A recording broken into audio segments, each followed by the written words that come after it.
తెలుగు భాష తీయదనం, తెలుగు జాతి గొప్పతనం, తెలుసుకున్న వాళ్ళకి తెలుగే ఒక మూలధనం.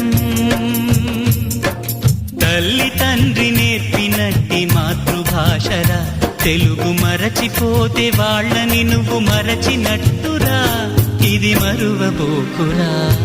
తెలుగు భాష తీయదనం, తెలుగు జాతి గొప్పతనం, తెలుసుకున్న వాళ్ళకి తెలుగే